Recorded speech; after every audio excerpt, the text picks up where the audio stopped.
গেল কবছর ধরে মোটামুটি নিয়মিতভাবেই সন্ত্রাসী হামলার হুমকি পেয়ে আসছে ক্রীড়াঙ্গনের বৈশ্বিক আসরগুলো। সবশেষ কাতার বিশ্বকাপেও বেশ আলোচনায় ছিল এই বিষয়টি।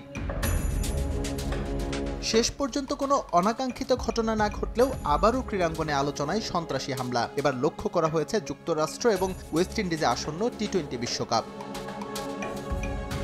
জঙ্গি গোষ্ঠী আইএসের পক্ষ থেকে এক ভিডিও বার্তায় এই হুমকি পাঠানো হয় ক্রিকেট ওয়েস্ট ইন্ডিজে। দেশটির গণমাধ্যমের বরাত দিয়ে এমন সংবাদ প্রচার করেছে বেশ কিছু আন্তর্জাতিক সংবাদ মাধ্যম, যেখানে বলা হয় ইসলামিক স্টেট খোরাসান শাখা ক্রীড়াঙ্গনে হামলা চালানোর প্রস্তুতি নিচ্ছে। উত্তর পাকিস্তান এবং আফগানিস্তান থেকে একটি ভিডিও বার্তার মাধ্যমে এই ঘোষণা দেয়া হয়। এই হুমকির পর নড়ে চড়ে বসে ক্যারিবিয়ান প্রশাসন। বিষয়টি গুরুত্বের সঙ্গে নিয়ে তাৎক্ষণিকভাবে জঙ্গিবাদের বিরুদ্ধে এবং টি-20 বিশ্বকাপ সফল করতে যুদ্ধ ঘোষণা করেন ওয়েস্ট ইন্ডিজের প্রধানমন্ত্রী কেইল রাউলি। আইএসের প্রোপাগান্ডা চ্যানেল নাশির-ই-পাকিস্তান এই প্রচারণার পেছনে জড়িত বলে নিশ্চিত করে দেশটির গোয়েন্দা সংস্থা।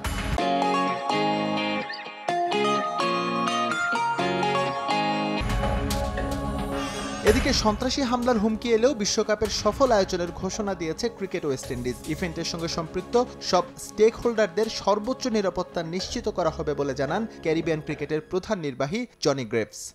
বিশ্বকাপ সফল করতে আমরা নিবিড়ভাবে কাজ করছি। যে শহরগুলোতে ম্যাচ আয়োজন করা হবে সেখানে আমাদের বাড়তি নজরদারি থাকবে। আমি নিশ্চিত করতে চাই আমাদের সব ধরনের পদক্ষেপ নেওয়া আছে। বিশ্বকাপকে সর্বোচ্চ প্রাধান্য দিয়ে নিরাপত্তা ইস্যুকে এক বিন্দুও ছাড় নয়। ওয়েস্ট ইন্ডিজের Antigua and Barbuda, Barbados, Guyana, Saint Lucia, Saint Vincent and the Grenadines এবং ত্রিনিদাদ ও টোবাগোতে অনুষ্ঠিত হবে টি-20 বিশ্বকাপ। আর যুক্তরাষ্ট্রের ম্যাচগুলো হবে ফ্লোরিডা, নিউ ইয়র্ক এবং টেক্সাসে, যেখানে সন্ত্রাসী হামলার কোনো হুমকি নেই। এস এম ইকবাল, সময় সংবাদ।